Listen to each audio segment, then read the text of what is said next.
On the news at 1, President Tinubu in Netherlands assures international community of Nigeria's readiness to power the clean energy future of the world. FCT Minister receives Côte d'Ivoire envoy, advocates stronger cooperation among African countries.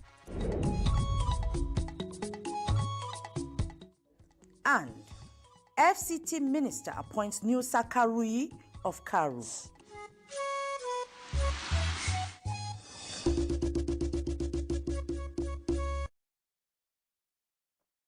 Hello and welcome to the News at 1 on NTU Channel 5, Abuja. I am Mariam George Jutubo. President Bola Tinubu is once more assuring the international community that Nigeria is well positioned to power the clean energy future of Europe and the world with the high-grade lithium deposits in Nigeria. President Tinubu made the commitment in his bilateral conversation with the Prime Minister, Mark Rutte, on the state visit to the Netherlands. State House correspondent Musbaut Wahab reports from Hague.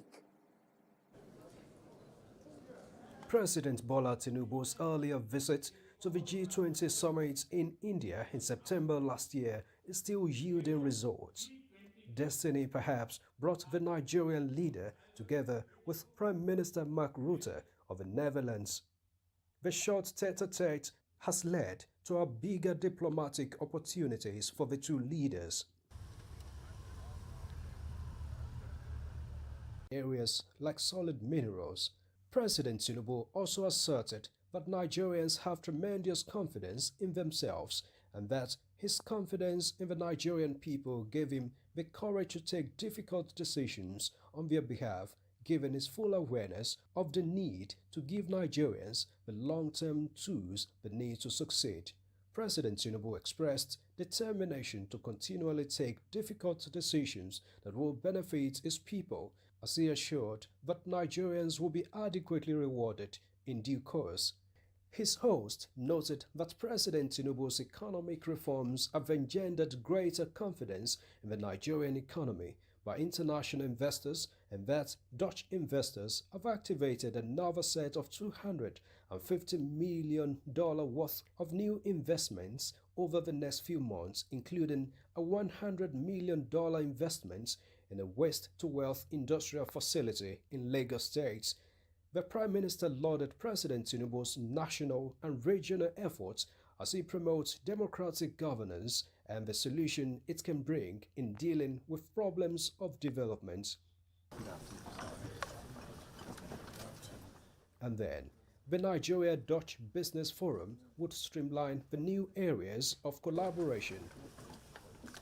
Here, President Tinubu further expressed his firm commitment to develop the partnership between the European Union, EU, and Nigeria, noting that symbiotic economic ties remain the best long-term path to sustainable and mutual prosperity rather than one-sided relationships in which bilateral trade is skewed too much in one direction. Some of his ministers speak on areas of collaboration, including agriculture. We in Nigeria will have the available land, but our most problem is that the land is shrinking because we have a huge bulging population. There's habitation encroaching on farmlands. So what we need is increasing yield per space. So increasing yield, and that's technology. Good seeds, good fertilization, good cultivation, and good harvest.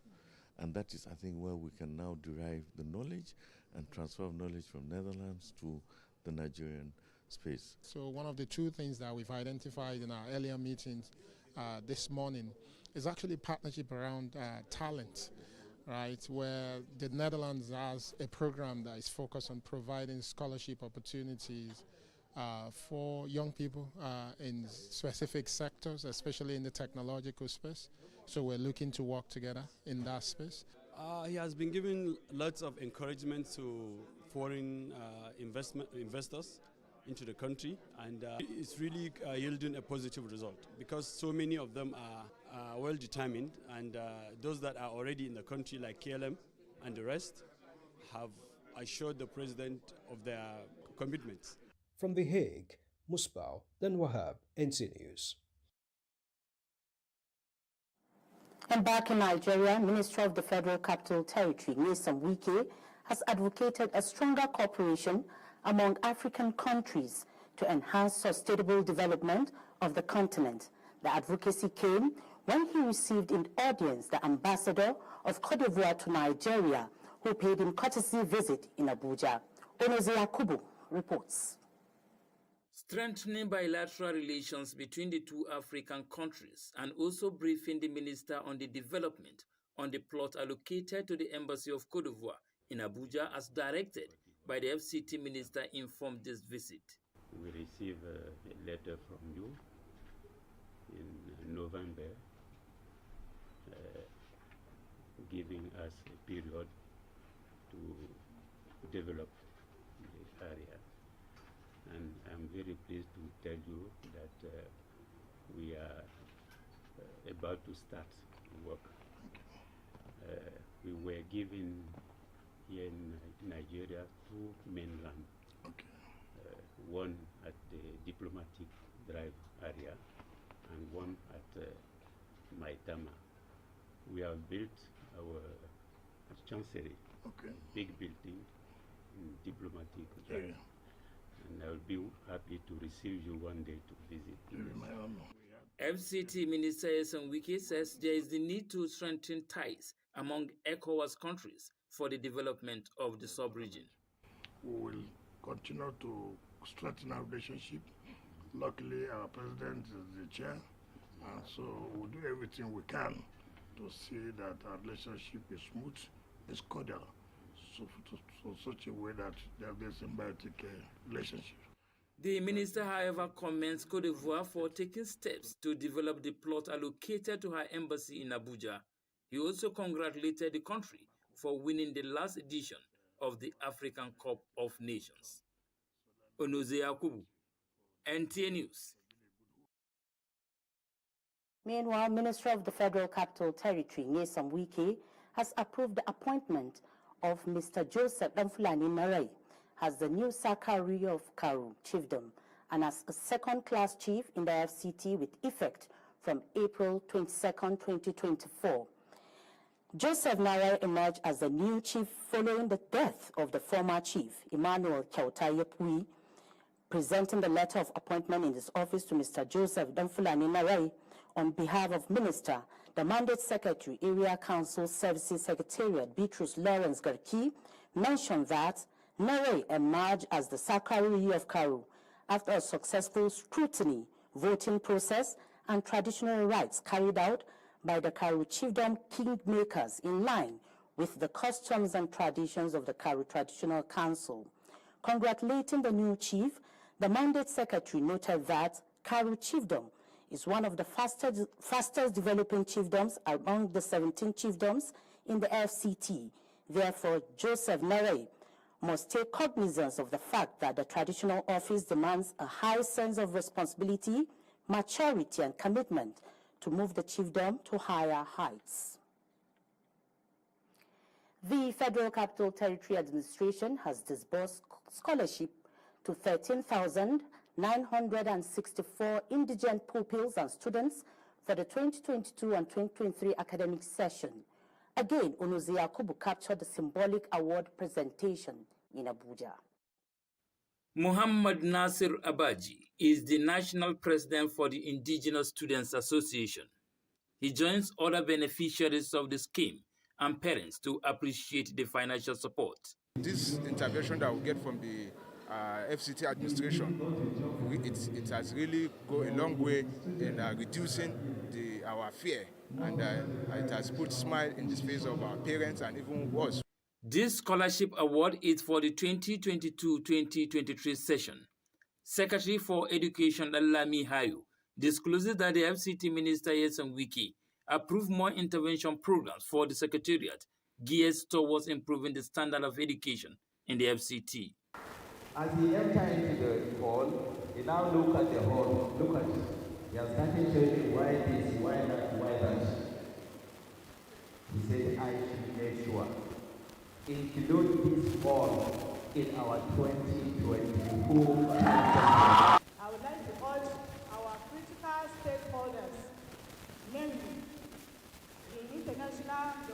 partners, IDP, the philanthropists, and so on, to mention just a few, to support the education of our indigenous.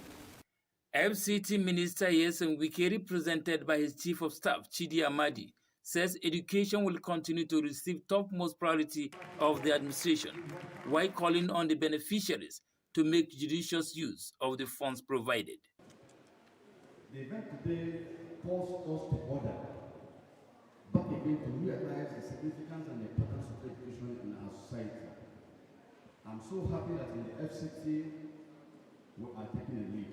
Going by the available records since inception in 2010, the FCT Scholarship Board has so far provided educational support to 115,000 FCT indigent and non-indigent pupils and students in the territory. Onoze Yakubu, NTA News.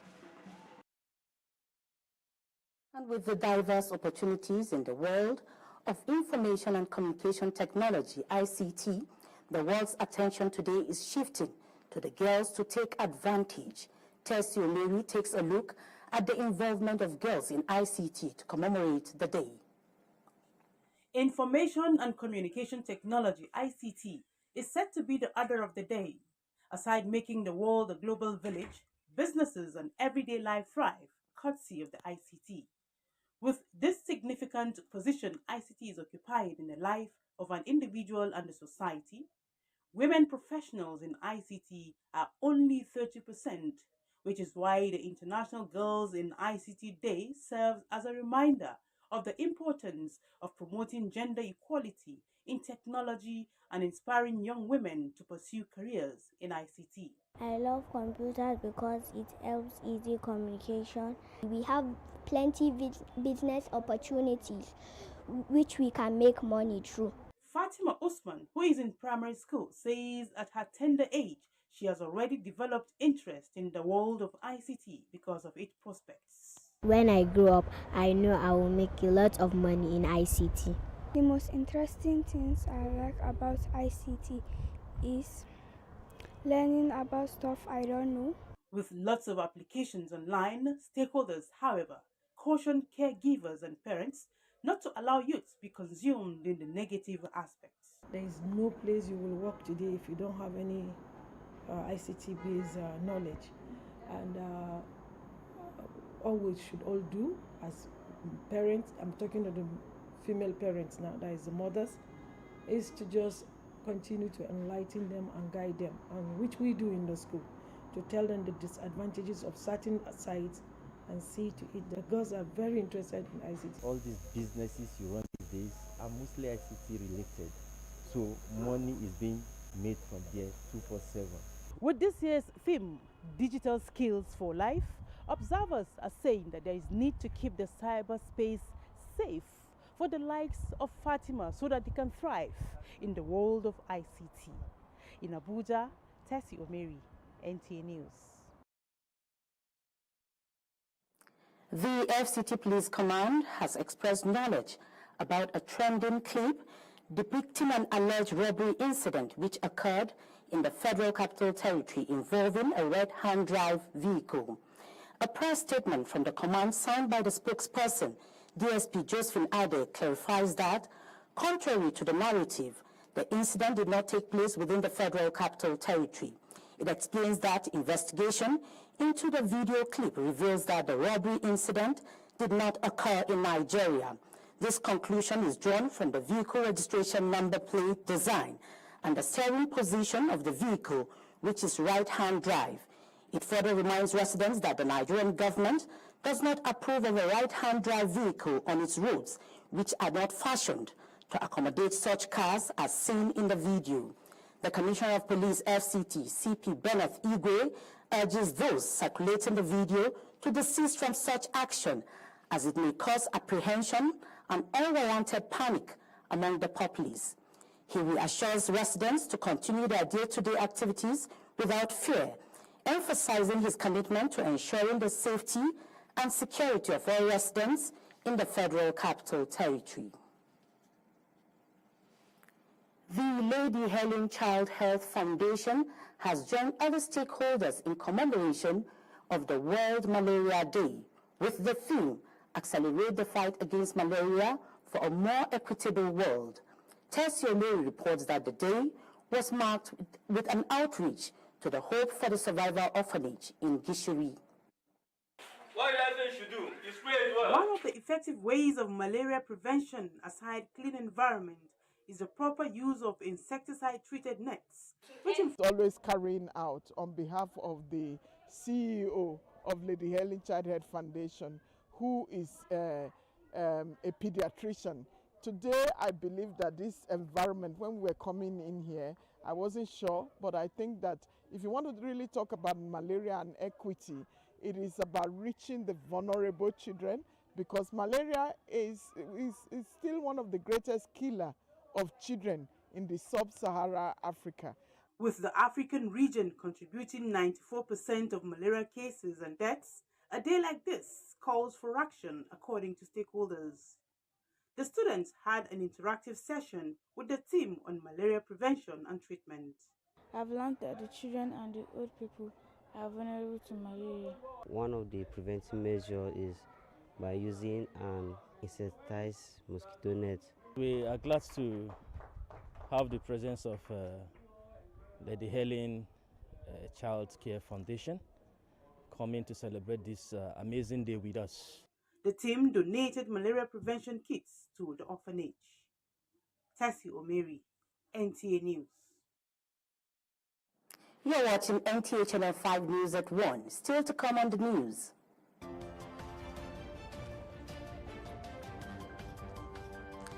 Federal government recovers 57 billion naira from 10 NDAs. These and more after this break. Do stay with us.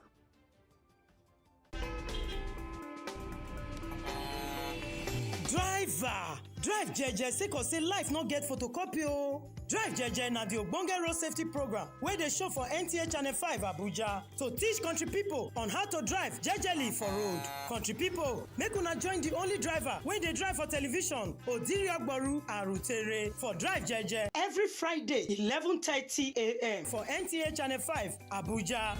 For sponsorship and advert, green us with 08035368023 plus 09055552223.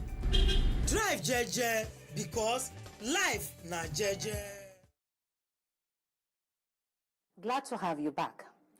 Following the viral social media videos shared by patriotic Nigerians shedding light on the discriminatory policies of the Chinese supermarket at the Royal Choice Estate along the Musa Yar'Adua Airport Road, Kama reports that authorities were picked, leading to the swift action by the Federal Competition and Consumer Protection Commission, FCCPC. Here we are at Villa number 7, Royal Estate along Airport Road, to ascertain the existing situation of the supermarket, if it has been reopened. Both move was made by the officials of the Federal Competition and Consumer Protection Commission, FCCPC, as they swap in to seal up an Abuja-based Chinese supermarket located at the Royal Estate along the Airport Road. The reason behind this drastic action: allegation of discrimination against Nigerian patrons. It was reported that the supermarket had indiscriminate policy that denied Nigerians from patronizing their goods and services. Such discriminatory practices have no place in a country known for its hospitality and friendship towards other nations. In response to this, the FCCPC has taken firm action by invoking Section 17, 32, and 33 of the FCCPC Act 2018. The owner of the supermarket has been summoned for investigation, and the process is ongoing to ensure that justice is served. This incident has sparked outrage across the nation, prompting the House of Representatives to condemn any form of discrimination that goes against the principles of friendship shared by countries. They have vowed to take necessary steps to address and rectify any instances of discrimination that may arise.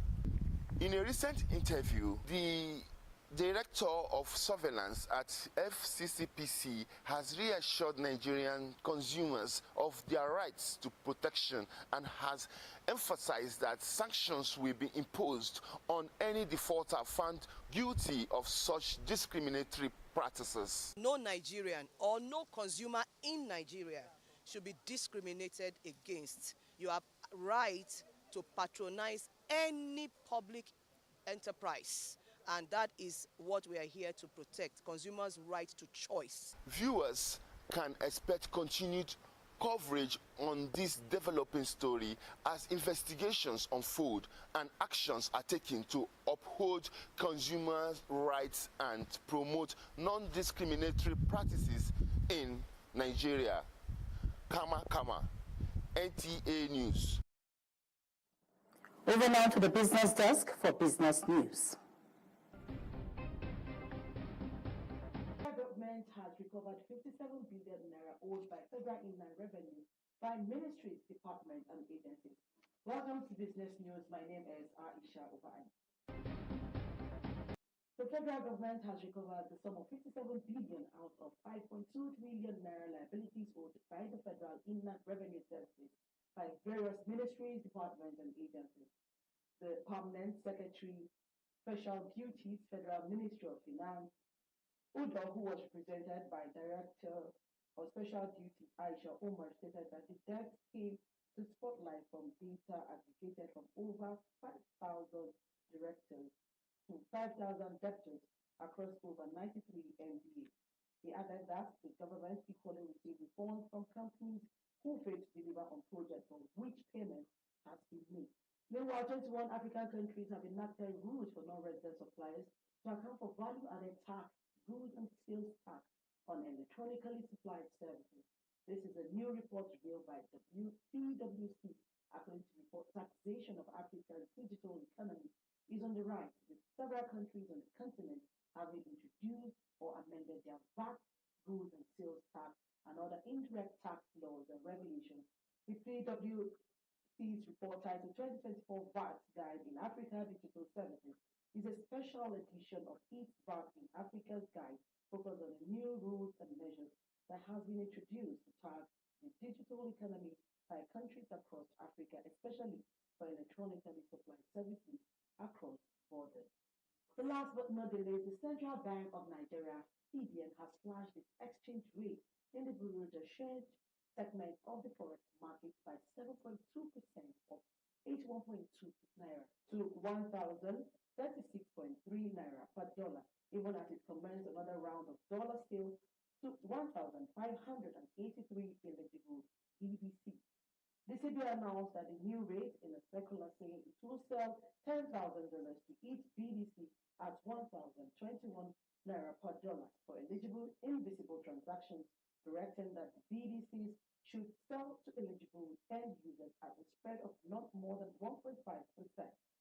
And that's how we conclude business this week. Please join us again next week for another package.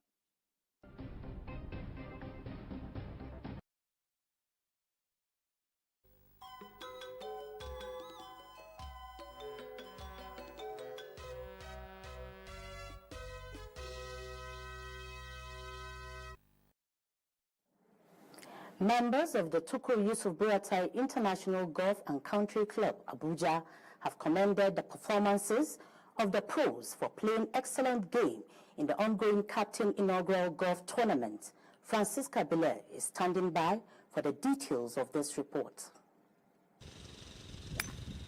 I'm in Tukur Yusuf Buratai International Golf and Country Club for the tour of the maiden edition of the Captain's Inaugural Tournament, where 20 professionals and Category 1 golfers are competing for the 18-hole event. The competition is witnessing a high level of competitiveness among the players who are eager to clinch the top honor. The game is not that easy today because we are competing among ourselves. So far so good, the game is good. It's going, I'm at hole number 8 now, -3. It's a big challenge for me because the men that I'm playing with them, they are giving me fire on mountain. Officials of TYB International Government Country Club reiterate that, aside from the competition being aimed at welcoming the new captain on board to take over the mantle of leadership, it is also being organized to expose grassroots talent to international competitions. The pros are still on the course, so it is when they are through that we will know how well they are fared. But the course is in pristine condition.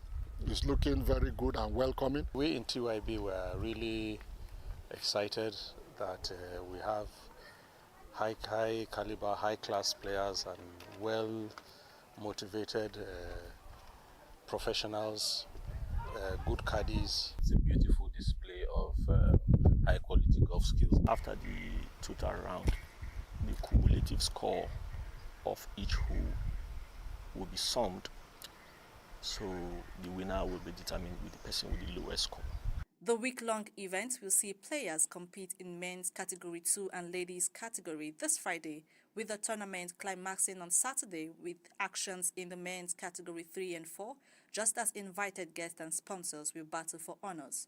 In Abuja, Francis Kabile, NTA News. And that concludes the news at 1. Thank you for being a part of it. I am Mariam George Jitubo.